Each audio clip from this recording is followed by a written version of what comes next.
Yeah, one of the most record-breaking season for Manchester United out there at Old Trafford, the theatre of dreams. It has been a crumbling season for the Old Trafford team, most especially its team management and also the fans. That is who, or those who have gotten the breakdown of all the traumas going down in the whole 38 games in the English Premier League. Last night, we saw the last game of the fixtures of the English Premier League for the Old Trafford side in Old Trafford, talking about Manchester United, and it was the last home win for Manchester United, making it a complete 5 seasons in a row, ending the season at home with a win. But yet, a record was broken last night where this is the first season in more than 26 years, in more than 60 years, I beg your pardon, that Manchester United has conceded up to 86 goals in one season. We have a whole lot to talk about tonight with Chelsea panning up hopes in a 3-point defeat also last night, and Everton, West Ham United are the two talking point clubs that will become the deciders of who becomes the champion in this weekend's last match fixtures in the English Premier League. My name is Rudon Musagawa, RMG. I say welcome to Politics and Business Television, and the program is P&B Sports. Let's go for a quick break, and when we come back, we will tell you that out there in Italy, Juventus are celebrating the Italian Cup. We'll be right back.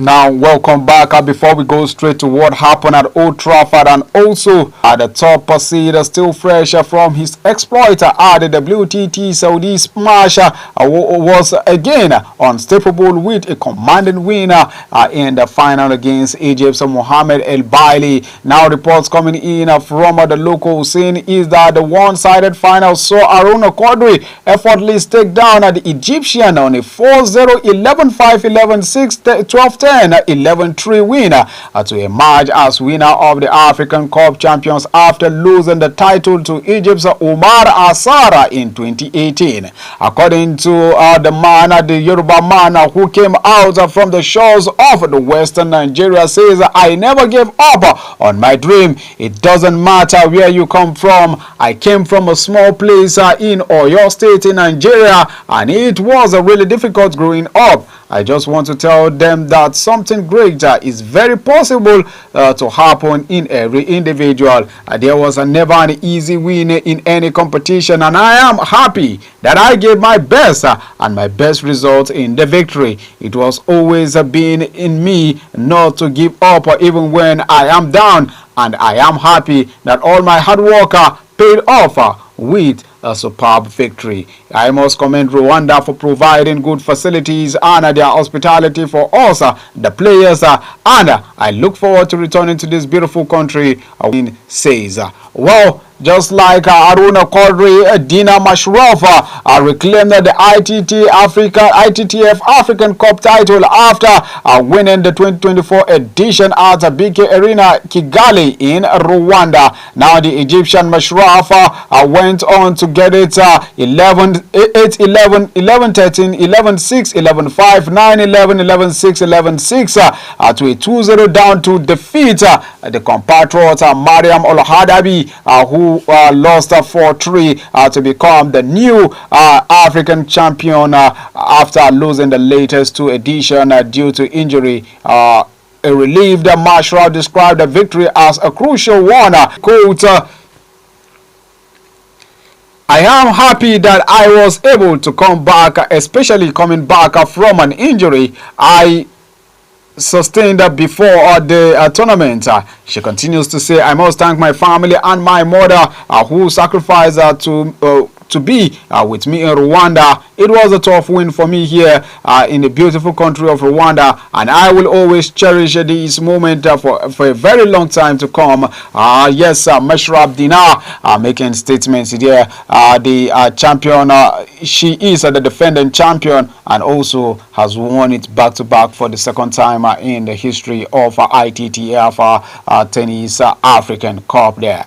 He leave that gear, will come straight back to football, and this time around we'll come back to Nigeria in the local scene where Nigerian National League NNL on Wednesday conducted draws for the Nigerian Super A Championship to be held at the Nnamdi Azikiwe Stadium in Enugu State from June 7 to June 14, 2024.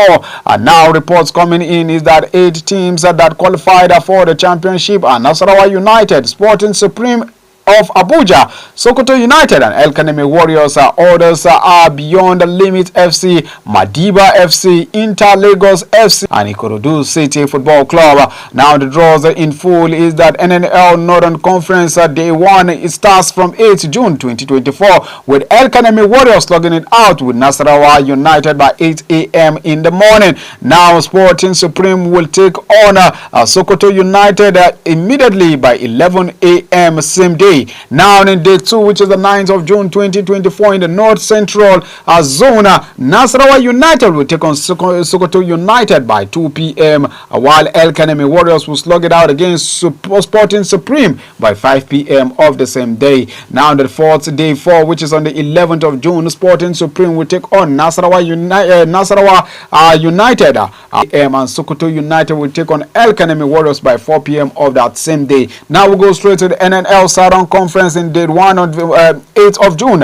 Beyond Limit will slug it out against Madiba by 2 p.m. while Ikorodu City will slug it out by Inter Lagos. It's going to be a Lagos derby by 5 p.m. Day 2 on the 9th of June, Madiba will take on Inter Lagos 8 p.m. Beyond Limit will slug it out with Ikorodu City by 11 a.m. while in day 4, 11th of June, we'll see Ikorodu take on Madiba by 10 a.m. and Inter Lagos will slug it out by Beyond Limits by 4 p.m.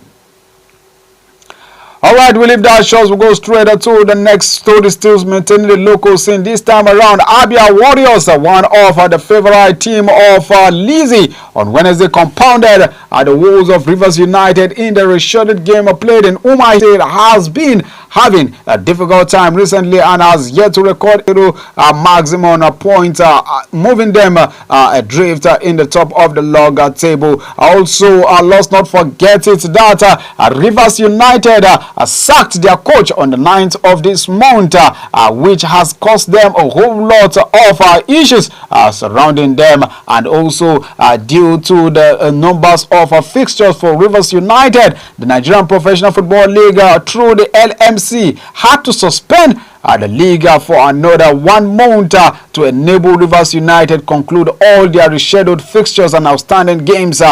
Then they will resume at the end of this month, which is the 31st of the month of May 2024. Now let's leave that game. Let's go straight to another game. This time around, the FIFA World Cup ahead of the March Day 3 and March Day 4 of the 2026 FIFA World Cup. The head coach of the Bafana of South Africa, Hugo Broos, the German boss, has unveiled his provisional list for the games. Now reports coming in is that Bafana will be the guest of Nigerian Super Eagles in the March Day 3 before hosting their Warriors up. Alright, well, with that list, I guess it's going to be a very tight encounter. But meanwhile, let's quickly take a quick break. And when we come back, we'll be reaching out to Europe, where we'll be talking about Andy Murray, who has actually returned from injury. And don't forget to follow us on Twitter, on Facebook. And also, you stream with us live on YouTube at Politics&BusinessTV.English. We'll be right back after this quick timeout.